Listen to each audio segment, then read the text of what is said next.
Hi, my name is Kevin McDonald, and I'm declaring my independence. Independence from what? Why, negative thoughts and energy, of course. Chief among them, hate, division, and fear. You see, I know that we're all one, and together we can solve any problem, save our planet and each other. Please, join me as we come together as one and choose a better way to be. So now, let's begin with my independence report.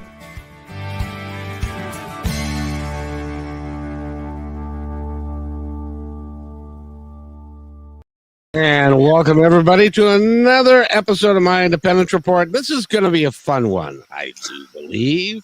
I enjoy these because it is a little bit out of the norm for what I normally do, but it also is a complete and total mystery to me on how this guy can do what he does and create something. I really wish I could do that, but I can't.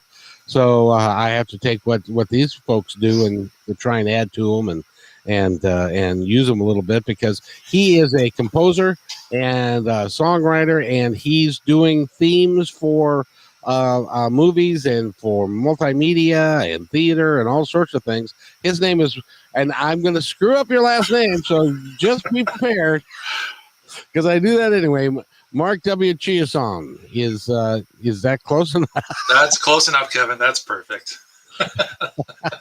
First of all, I'd like to. Oh, first of all, I want to mention that Lamori Media is brought us together, and you're working with her, and they are a group out of Canada that is has got a bunch of folks, and we're working together on Fridays to put together some really cool shows.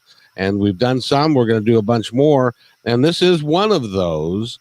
And so I want to thank Tracy for doing that. That was very nice of her. Yeah. She's an awesome gal.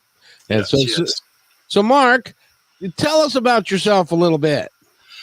Well, I'll try to keep it short. I was born in Windsor, Ontario, which is just across the river from Detroit. And after I turned 25, I left to go to college. Now, the thing is, when I went to college, I only had two options I wanted. One was music, or one was film and television production. Now, back in '96, unfortunately, the internet was just born. So nobody could really afford the internet back then either. I mean, you're paying a paycheck for an hour's worth of internet, right? So what happened was that I tried to gather up all the information I could, even for any kind of schooling in Detroit. And it just seemed that at that point, everything pointed towards doing television production work. And I liked doing that as well, and so I majored in doing film editing and video editing. And after, I guess, about 20 years, I mean, it ran its course. I enjoyed it, but I was still missing the love of playing music and being able to hopefully make that as a living.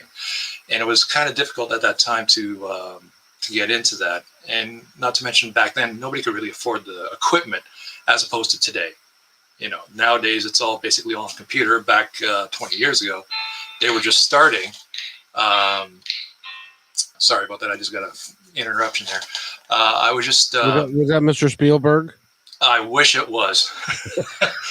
No, but anyways, so what happened was that after it was all said and done, I did it for 20 years.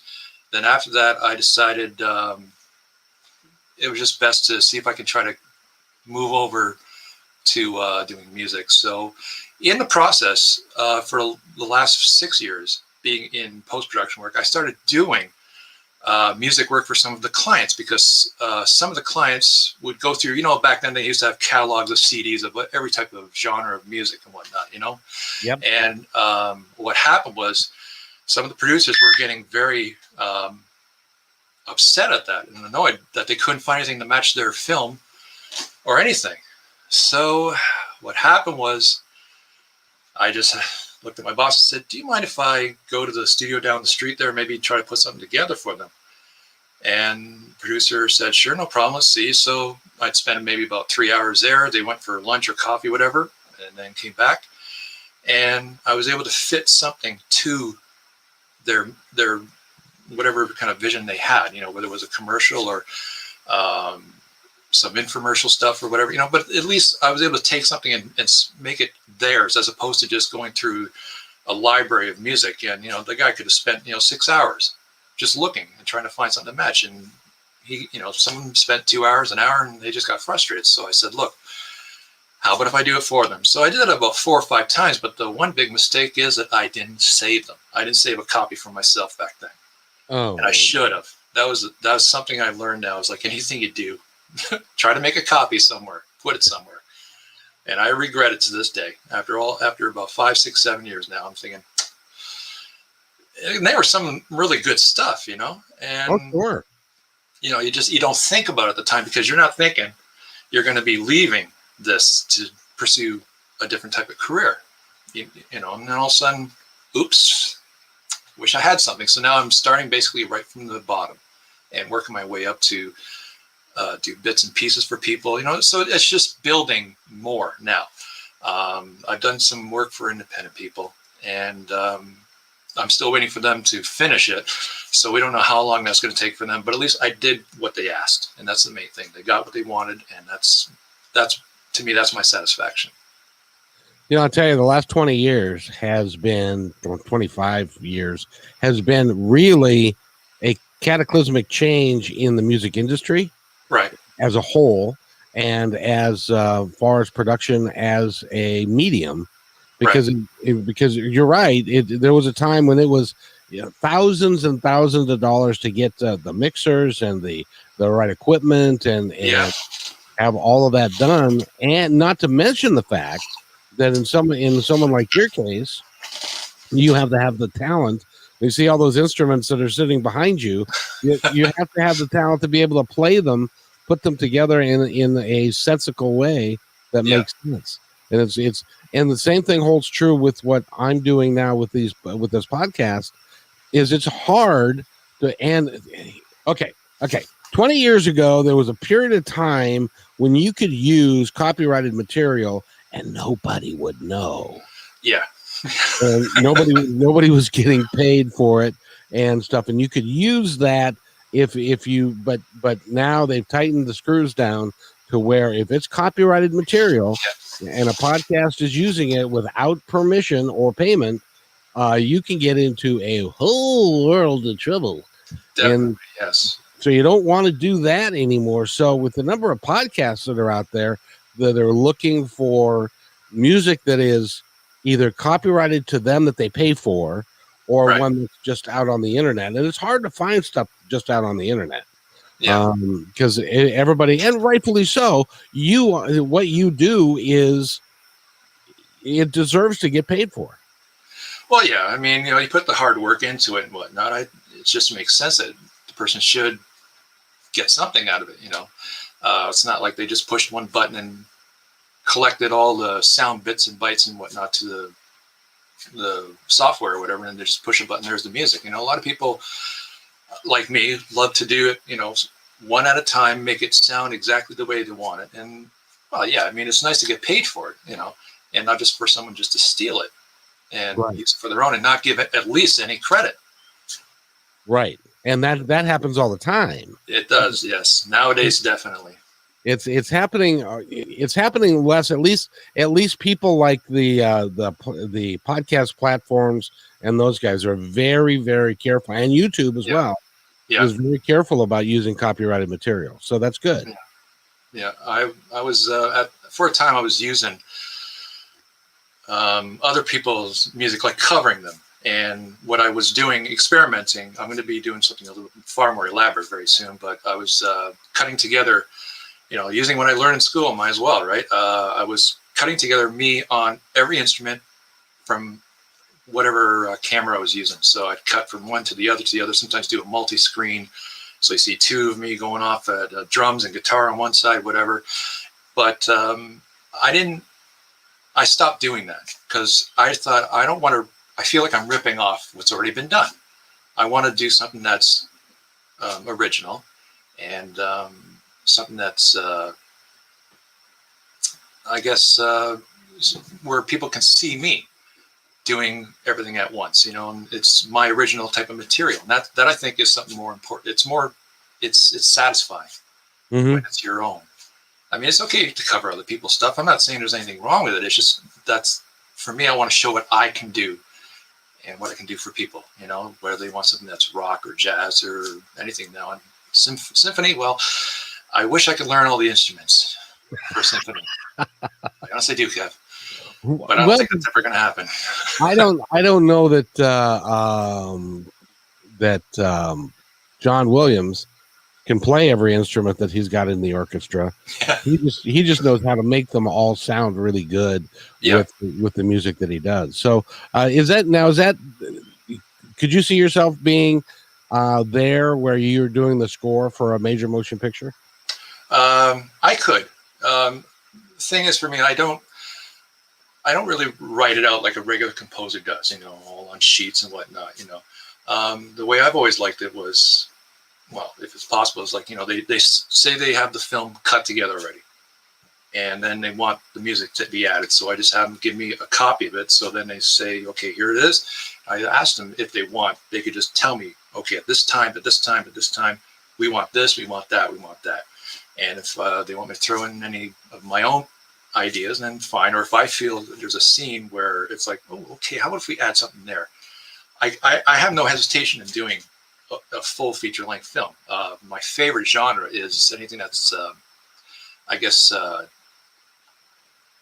kind of like Gothic. That was my favorite since I was a kid. I mean, how many of us grew up in the 70s and 80s watching horror films on Fridays and Saturday nights, and you start to enjoy that, or you miss that, but it just made me do more of being able to really get into it. I mean, you can do comedy music, you can do all that stuff, but when it comes to something that's dramatic or something that's Gothic or whatever, that's where I love to really get in there, and I really love to suck the audience into it. That's what I really love doing. I mean, I could do anything else they want, but yeah, that's my all-time goal, is to do something that's Gothic and suspenseful. And well, it's funny you should mention that, because there's a clip that you sent me, and it's kind of a compilation of several different genres. Right. And a couple of them was, one is very suspenseful and stuff. And so I asked you to do that so that I could. You just sent me an audio so I could make a little bit of a video out of it, just so that people could get a flavor for the type of work that you do. And so I put that together, and you actually said it didn't suck. So it was nicely done. To do it very quickly like that, it was nice. It was. You did a great job, especially with some of the still photo stuff that you captured what I was trying to play. So, well, I got a smile out of you with one of them. So when it changed, so I knew that I hit that one correctly. Yeah. The couple of them probably not so much, but at the same time, when you provide music like that, I could feel where you wanted to go with the music. Yeah. And what you were trying to put out there, and it really is magical. Were you a musician when you were a kid? Has this been something for a long time? I really started getting interested in playing when I was about 5 years old, the guitar. And I think the inspiration, besides the fact that my dad is a guitar player, and he played country music back when he was young, So I mean, I used to watch him play, and then I got really mesmerized when my parents would watch Roy Clark. Fabulous guitar player. That's unbelievable. I even had a chance to meet him once, and that to me was incredible. And well, he was the one who started it all, because you remember there was an old TV show called Hee Haw. Oh yes. There was, this is according to my parents, okay? So I'm not sure if this is true or not, but apparently there I am, this 5-year-old kid with a huge guitar watching Roy Clark. And whenever they did a close-up, because they always did close-ups of his intricate playing, apparently that was where I learned my guitar lessons, was whenever they did a close-up shot of his guitar and his fingering. Apparently my parents said I'd start kind of figuring it out, going, oh yeah, okay, that's how it all started. And by the time I was about 12 years old, I was able to play lead guitar. Not bad for a 12-year-old, not exactly like Brian May of Queen style or nothing like that, but not bad. And it just carried on afterwards. And I think it went from guitar to drums. From drums, next was bass, and the last thing I learned was keyboards. How did you learn how to operate your hands and feet independently on a drum kit? I guess it was because of when I was a kid at school, I was bored sitting in class a lot. And, feet start tapping a lot, and all of a sudden you start kind of like that on the desk, and yep. that I think was what happened, because in grade 4, I had a tendency of doing that a lot. And, obviously getting in trouble with the teachers, like, I'm being, disrespectful, not quite, but then all of a sudden my dad, he saw that I was always playing with sticks and stuff like that, pencils, whatever, and he decided to buy me like a very small junior set drum set, just something to get used to the idea of your arms moving independently and your legs moving kind of thing, and it just took off from there. That's basically how I learned to play the drums, was just by just always feet tapping and things like that, because it's very important. You got the, like any drummer knows, you got the floor or the bass kick, and then you got the hi-hat thing. So you got to try to make those independent, but still work with a good rhythm. And then your hands, well, you just try to work with those, and that's. Have you ever tried to sing at the same time? No, I am a lousy singer. No. I think maybe once every 20 years, maybe once every 10 years, my voice is perfect. And then all of a sudden it's gone for 10 years. But at least I can hum music when I'm sitting in the studio and trying to play something on the piano. I can get away with that, but singing, no. I wish I could, but I don't think I can do it. Yeah. Well, you could always, have you ever thought about being a studio musician? Like Glenn Campbell or somebody like that? Oh yeah. I love like in the last 7 years or so, I was playing live with bands, in Toronto, and I felt very comfortable on the stage. I don't know why. It's just playing real, like, I don't care if there was 100 people or 600 people. It didn't matter. As long as they can hear it and they were enjoying themselves, I was happy. And being in a studio, I'd love to do that, because I could easily spend 24 hours in the studio straight and not even think about it, because once you're in there and you're having fun, and sometimes it's challenging and sometimes it's tough, because you want to try to bang out the right tunes and the right notes and whatnot. So it's not a huge problem to be in the studio. I love it. Unfortunately, I haven't had a chance to really do it with other people yet, but I'm hoping someday down the road I can really do a lot of that. That's awesome. Well, I'll tell you what, while we got you here, why don't we play this little montage that I helped, help put it together, so that people can get kind of an understanding of what it is that you do, and then we'll come back and talk about that a little bit more, if that's all right with you. That is great. Not looking forward to it. Very good. And this is Marc W. Chiasson, and he is a singer songwriter and does some incredible stuff. And I would, if you're looking for somebody to have copyrighted music that can be your copyrighted music, I'd hire this guy. He's really good. So hold on, and we'll play this, and we'll be right back. Okay.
Okay, that was really pretty. I enjoyed. How did you do the strings and the horns and all of that? Is that all via computer?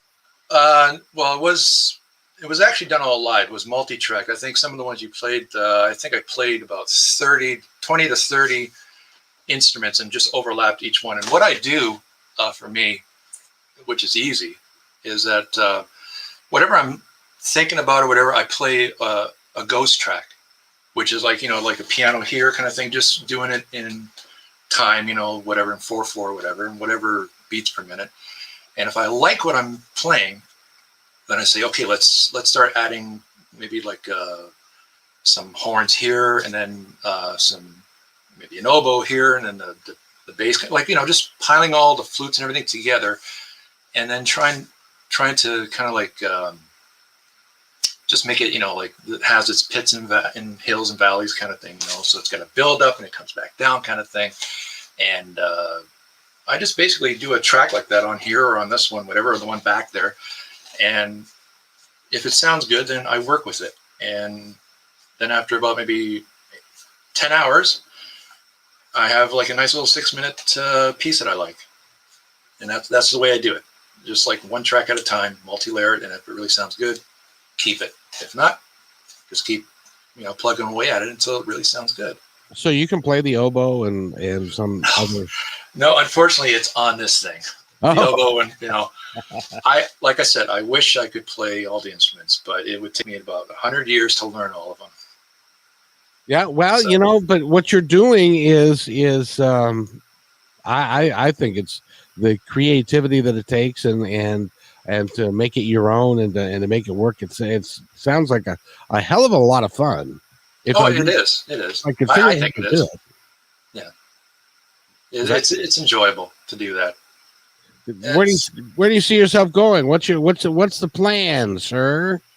Oh, the plan is just to produce music for anybody who needs it for whatever occasion or whatever project. It could be anything from media to radio to television to someday we're going to get back to doing live presentations and whatnot. And, like there's going to be car shows, there's going to be model shows, there's going to be all types of things. I'm not just holding myself to one certain type of occupation where it's just for television or radio or film. It's for whoever needs it. They just come to me and say, look, I've got this. It might be only a minute, it might be 10 minutes, who knows? Whatever they want. If I feel I can do it for them, I'll do it for them. They just have to give me an idea of what they're looking for and if there's anything specific they want. But it's not just one thing. It's wherever there's music needed. And then you run into a guy like me that when you say, okay, what are you looking for? It's like, hell, I don't know. You're the musician. Just come up with something good. Come up with something that I'll like. Yeah. Like what? Do you ever? What's that? Do you ever get anybody who comes to you and like, I don't know, you're the musician, come up with something. I want something like.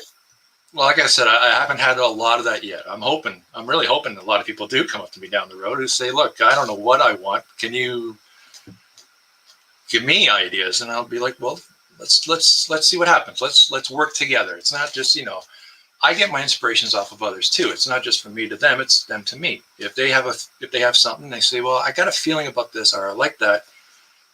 I just say, okay, let's work together on that. Let's see if we can find something that some people can't express it in music. They express it in their way, whether it's a film or a radio or something like that. It's like they've done their part.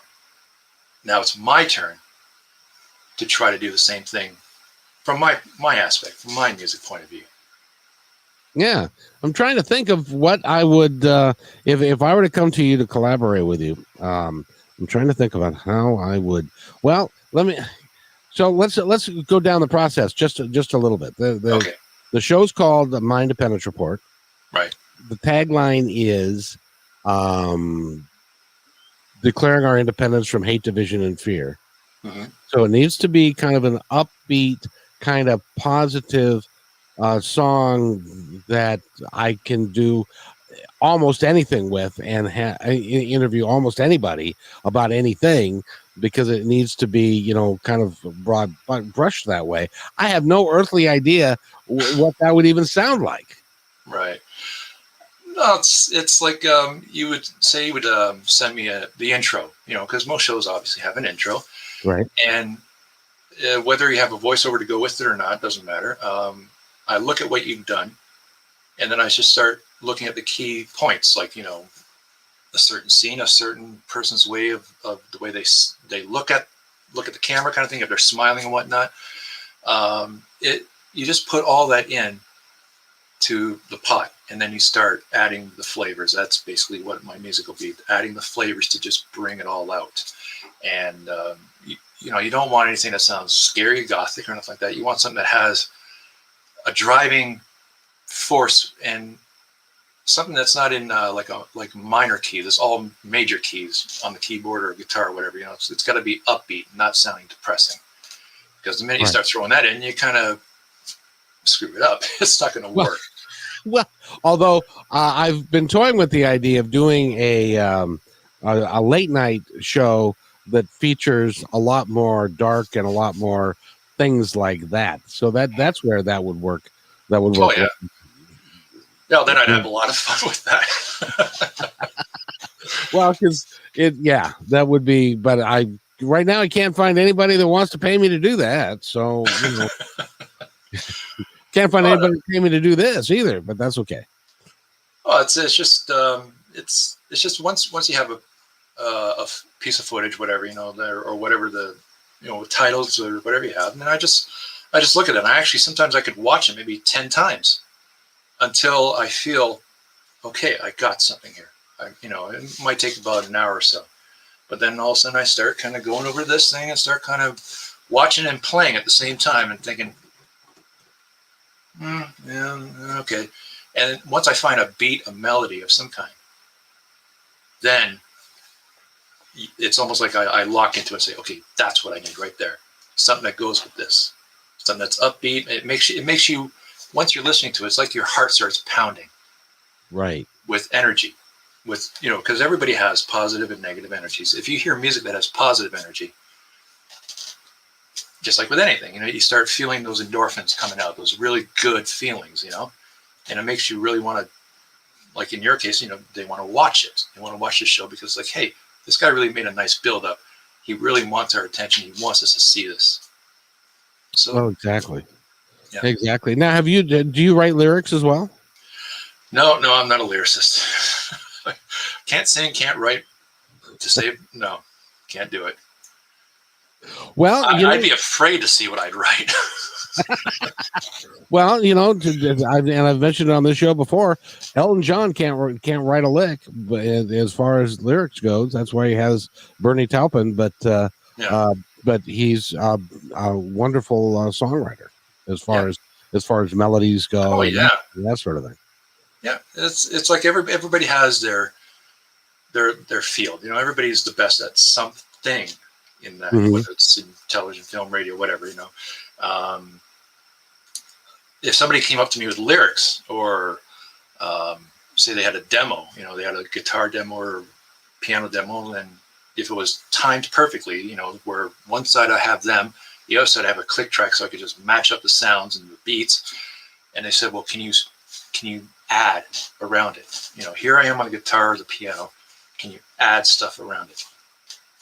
And that I could do. People can send me the stuff on written sheet, but if in the perfect world, I'd like it where they send me a demo where they already know where they're going with it, and then I just basically it's like a painter with the canvas. The outlines of stuff, whatever is ready, and then you just go and fill in the colors, and that's what I like to do. Is just be able to fill in the colors of what they've already put down. Again, I have to tell you, I can't imagine being able to do what you do. To me, that is like some sort of an act of God. I don't know. It's like. Now, do you ever wake up with a song in your head? A couple times, yeah. Some of the stuff he played, it just came off the top of my head. Like just thinking, sometimes you're sitting there, and after about an hour or so, you're thinking, let's try something like this. Because even if you're not doing it for something for somebody, you got to keep it active. You got to keep doing things. And you have to, you just got to keep your chops up. You can't just let it sit after a month and all of a sudden Some people do, and some people have to walk away from it for a while because they get frustrated. It's like having a writer's block. Yeah.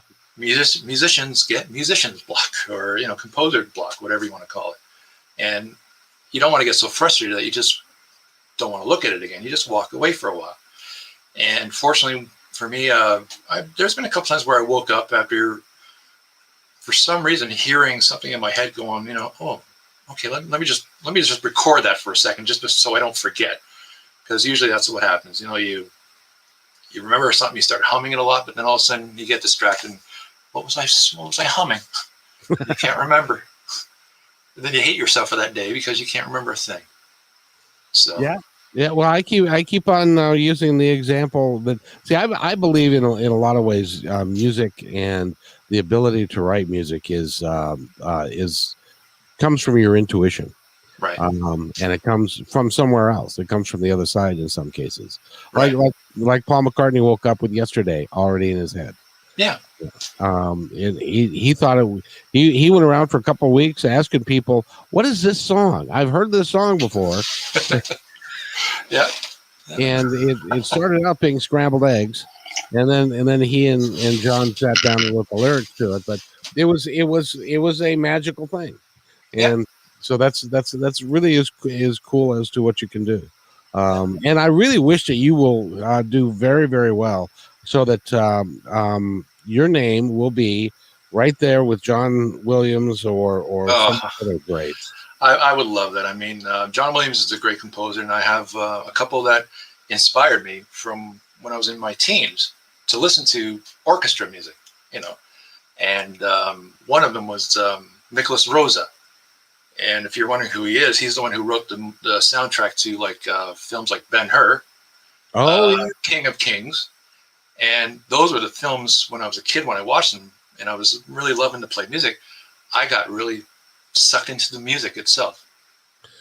The piece that you played that I put soldiers running and stuff with it, I actually thought of that much more like Gladiator, or in that that's actually the type of film genre I was looking at, was like Romans fighting and things like that, and marching kind of thing. But I ran out of time. That's okay. It doesn't matter. You still showed war. You showed that type of thing. That's exactly what I was looking at or thinking of when I wrote that down. It's something that has action and suspense, and like war. War is one of the best ones to use because it has that marching feeling behind it when you listen to it. Exactly, and I really, really enjoyed the victory celebration one. Yeah.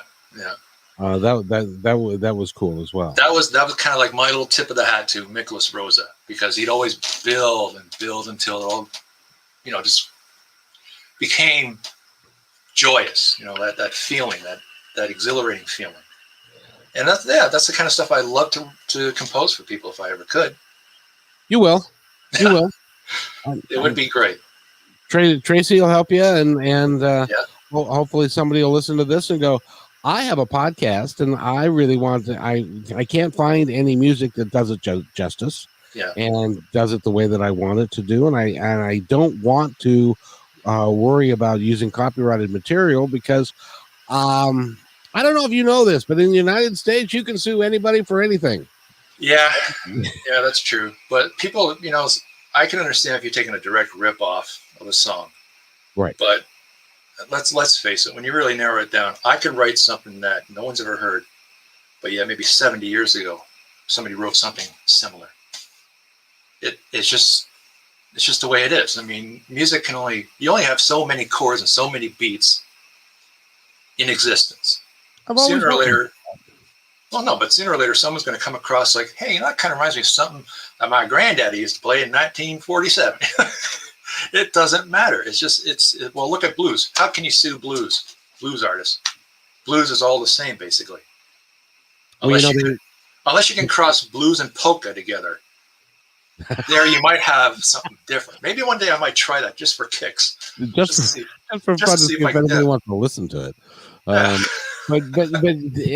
speaking of which, that exact thing happened not too long ago with Led Zeppelin and Stairway to Heaven. Yeah, I remember hearing about that, and uh, wow, that's all I can say is like when I heard the two, it's like, yeah, I think they're similar. So I don't know. I mean, They are. Well, how they got out of it was that it was they were similar, but they were also similar to others, and it yeah, was kind of an accepted part of the genre yeah, that it would be that way. So, but that poor guy now he's passed, but his family surely would have made a little bit of money had yeah. had, you know. So, It but is unfortunate, but I mean, it just happens like that. I mean, they'd have to literally sue if it was like literally beat for beat, tone for tone, key for key, lyric for lyric, you know? Because unfortunately, people don't really realize it. But I mean, we've been playing music since, you know, whenever the first instrument came out in existence, and I'm sure in the last 100 years or so, any single guitar, player, piano player, whatever, I'm sure 70 years later somebody's done something without even hearing that ever. right. It just happens like that. The idea is to try to throw in a little something of your own personality into it, to try to make it a little bit different. I'd like to think that's what George Harrison did when he wrote "My Sweet Lord," Yeah. which was not a direct ripoff, but he was convicted of plagiarism with Yeah. we can't remember the Shondells or somebody did the original Yeah. song that they were talking about. So, but There was another one too. The Kinks sued the Doors they did. because of, well, I don't know. I can't remember if they won or if there was like a little under the counter agreement. But apparently the Doors ripped off with "Hello, I Love You" from "All Day and All Night." Now, I don't know. I mean, just for fun, I try to actually listen to the two songs together at the same time. And I don't think they really ripped them off. Maybe some sort of a beat here and there, kind of thing. But I don't think it was a direct rip off. But I think the Doors and them settled, and I think it was like a little nudge of the arms against each other, going like, "Nice try." It wasn't a bitter feud, but it was funny to think, Oh yeah, yeah, because I mean, sometimes you have to rip off from the best. So I guess the Doors if they did, they ripped off from one of the best. you might as well if you're gonna go down that road. Yeah. And there is so much at that level. There is so much money involved. Yeah. That it makes sense that someone would try and sneak one by, a little inside fastball, try and get that going. So what else are you excited about doing? Do you have any projects that are coming up? To be honest, I don't have any projects at the moment. Now, I don't know if it's just because of COVID itself or whatever, but it's just basically just being able to get out there like I'm doing right now with you. Exactly. Because when it came to television, film production, editing, post-production work on it, there was no problem there because, I was working with companies, but now I'm working independently. And the thing with that is that I don't like to say, this is what I charge per hour. This is what I charge for this. It's more like, why don't you tell me what your budget is? And let's see what we can do. That's what I want to get across. Let's see if whatever budget you're having, especially when there's people who are just starting out as, people who want to do film work or video work or whatnot. They're not going to have millions of dollars or hundreds of thousands of dollars. You got to start somewhere. You can't be greedy. Yeah. Everything you do is a challenge. And sure, it's nice to get a little bit of pay with it. Sure. There's nothing wrong with that because you're doing it for them, But I just want to be able to find people who want, let's start off with some little stuff. Get to know me. Let's see what I can do for you. And let's see if we can build a relationship together that you're happy with the work I do and I love doing work for you. So it just starts off like that. To say I have any major production work right now, no, I don't. Not you will. Someday, yes. Someday soon. It'd be great. It would. I want to be able to work with people and be able to work with their material, whatever it is, whether it's film, radio, podcasts, anything like that. Well, you've got a tremendous talent for it. I'll tell you. I do. Thank you. Well, go ahead. I'm just saying it's nice when, I hear it from somebody else, when they say, okay, yeah, music is good. As long as it's got potential, that's the most important thing. Well, when I was listening to it, and you sent me more than what I was able to put together, and they're all really, really good, and more than just being technically proficient, Yeah. they provide you with a feeling. Yeah. And that's a really important part. That creepy feeling with the kids that were walking up to the abandoned cabin thing. That's a typical, the one thing that you always want to have is that kind of music when people are tiptoeing. It's almost if you heard the tiptoe kind of feel to it, And exactly. the one thing that I always hate in a horror film that scares me is an open door. Yeah. You don't know.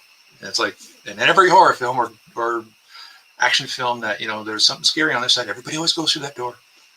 So it's like building up that little creepiness, where all of a sudden, I didn't obviously give you the whole version, but it gets really nasty. The music does get very nasty. It gets very much all over the place after that.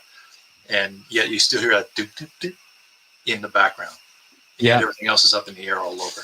Well, the one picture I didn't show that I could have is that there was a person with an axe that was behind one of the doors. Yeah. And so I didn't know if that was going to be too dark to put that one up there or not. But now you also did film.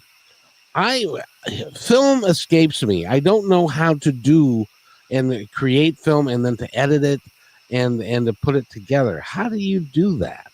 Well, there's various ways of working with film and video editing. I mean, sometimes the film would be put through a telecine and onto digital tape. This is just before everything was totally done on digital, on just computer alone, So the films would be transferred over, like this is if it's being shown on television or other things, not theater. But they would come in like, multiple stacks of tapes, camera one, this one, camera two, and all the scenes, all the slates, everything all in there, And then the director or the producer, whoever is in charge, or sometimes what they call the head editor, would come in and say, okay, I need this, I want that. Let's work with these two angles and let's take these two, that's all it was. It's just cutting together that. And then the sound guy, which I started learning to do sound editing as well. And then we would just sync up the master sound and the master shots. And that's all it was, just taking bits and pieces together. The craziest is when you're trying to work with what's called super 16 millimeter. That is the worst to work with because the films used to come in and then a separate track would be coming in. And then you'd have to use this old roller thing, whatever it was. And you have to sync up the sound from that film tape, as they call it. It was a film with the audio on left and right sides of the film with the actual film itself. And sometimes they didn't sync up or they'd be okay. And then all of a sudden you'd have to go back in there and cut that piece out and try to resync it, because sometimes people didn't want to do the telecine transfer. They wanted to cut very old style, and I only did that once, never had to do that again. Hence the old saying, I was in the film, but I ended up on the cutting room floor. Yeah. I saw a sign similar to that once in one of the rooms. Because in the olden days they literally would take a razor blade, wouldn't they? And they would cut pair of scissors.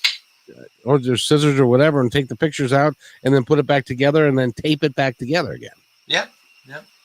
And, I can just imagine what it was like back in the 40s, 30s, or even the 20s trying to do that, compared to the 70s, 60s and 70s as things progressed, But how they synced films back in the 20s and 30s, especially like with Three Stooges, Laurel and Hardy, I'd hate to be the guy in the room doing that. It'd take forever. Take forever. And if it's not right, well, it's just a big deal. Because I was watching Rocky 3 in the theater one time, and whoever had taped it together hadn't done a very good job. And you see the splices in between. Yeah. And the tape kept breaking. So wow. Also, so you had double problems. First off, is when they did the film to distribute it. The distributor is supposed to be able to take the master edited film that comes right from the editor's room. They're supposed to be able to link it and sync it up together where you don't see those splices. And probably what happened was this is the only way to describe it. It's like every time a cut came, it just went ever so slightly, and you see the splice tapes. When it's synced properly, you're not supposed to see that. Now, when it cut or when it started breaking apart at the theater, you said? Yeah, it was first run, first time it was a first run, first showing at that theater. And I think that then was a projectionist problem or the projector itself, and it probably cut or broke at the time, because you remember seeing in theaters they used to use it as a platter, and they take all 5 reels and put them onto a big platter, or sometimes they'd have 2 projectors, and one finishes, the next one starts, kind of thing. And sometimes if the splice doesn't, the leader film they call it, if it's not spliced properly, it just breaks. So that's probably, unfortunately, the kind of lucky I seen that movie. It was fun. Everybody was all excited, and then nothing would happen. It took 10 minutes, and then it was like there were commercials or something in the thing. Yeah. So, by the way, we're talking with Marc Chiasson, and give me your French pronunciation again. The French pronunciation is Chiasson. Chiasson. Chiasson. Yeah. That's actually in plain English, it's Chiasson. So just remember, chase on. There you go. Chase on. I I got it. That's just one of those things. So I'd like to thank you for being on the podcast today. Kevin, it was my pleasure. I enjoyed it. It's great fun talking to somebody who is really legitimately talented in something that I have absolutely no idea how you do. And I'm very flattered to hear that. Oh, it's just, you can play. And when I was listening to the music, it was like this stuff is really this composition is really talented. It's really cool that you can do that. And I really hope that somebody will listen to this, or they'll come find you, or Tracy finds somebody for you, and you can get your name. It'd be kind of cool having your name be like, I don't know what, 5 feet tall on the screen up there. Oh yeah. I would be taking pictures of that, and standing on the screen going like this. That's me. Yep, but then sooner or later it would be like old hat, and that's just the way it goes, and you'll be having lunch with Steven and with Lucas and all those guys and having a good time. Yeah, me and Brad Pitt going grocery shopping together, Yeah, talking about Jennifer and all that. I'd like that. Yeah, that'd be great. And then there'll be people following you around, taking your picture, just because you're world famous. So it would just be nice. It would be nice just to create music. World famous or not, doesn't matter. Just to be able to create for people, and something to do, something that makes people happy. So, just as a thought, because I don't run across poets and people that do stuff like that all the time. If I were to come across somebody that had written a poem that could translate to lyrics, can I give them your name and see if you guys can collaborate? Yeah, that's not a problem. Like I said, I mean, if I'm not a vocalist, but if I can look at the thing, and then at least I can, if they want to hear my version of it, what I could do is I would talk the lyrics out, just so they know where the lyrics are going with this, and then they just add their vocal ability to it. Well, so I'm about to tell you how old I am. Which is did you ever hear of a guy by the name of Burt Bacharach? I might have heard or seen something about him, but it's just even my memory's not that great. So. He worked with Barbra Streisand a lot. Okay. He wrote what was the song that was with her and Robert Redford in that movie? I vaguely remember that movie though. Wow. And so anyway, he was a wonderful composer. Mm-hmm. Couldn't sing a lick, but he did anyway. That's why I was thinking about that, because he had a horrible voice, but he actually would be on TV, because he was a musician and could play. Yeah. So having a wonderful voice is overrated, I'm told. Well, sometimes you got to get that dirt grunge kind of feel to it, just so it's not so lighthearted. It's, you got to throw in that little oomph to it, I guess. But somebody else can do it, because I can't.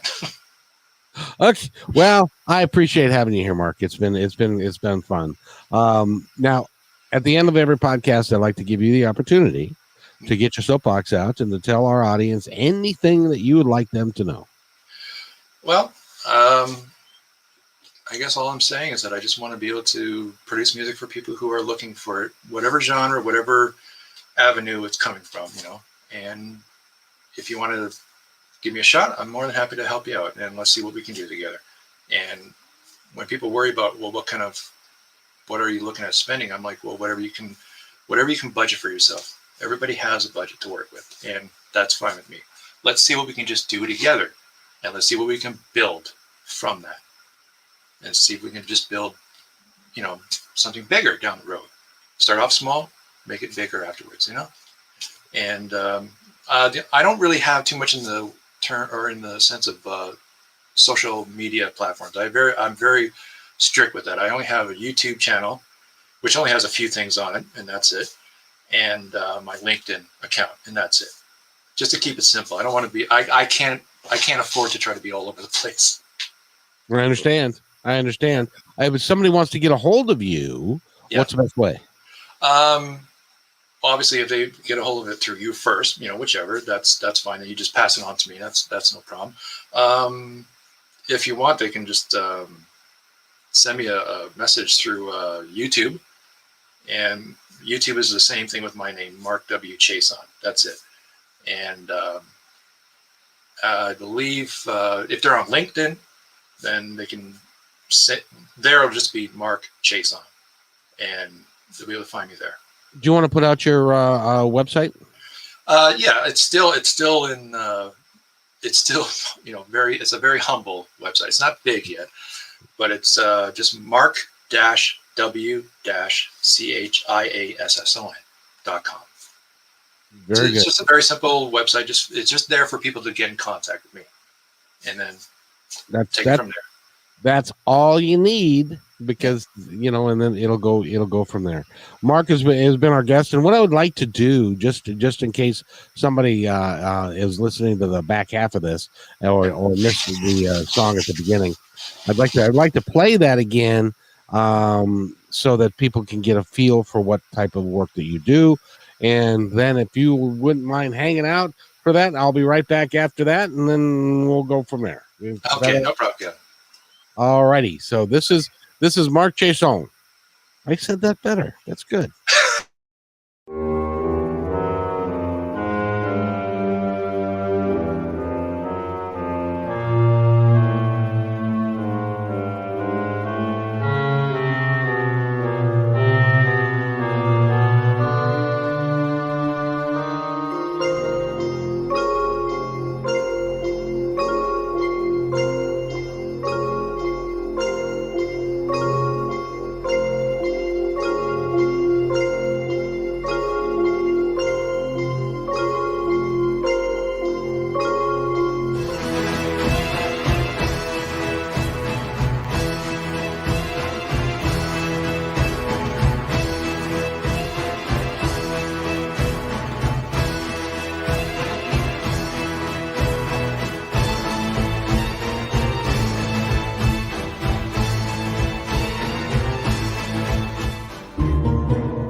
Hey, and thanks for listening to this episode all the way to the end. Hey, pretty cool.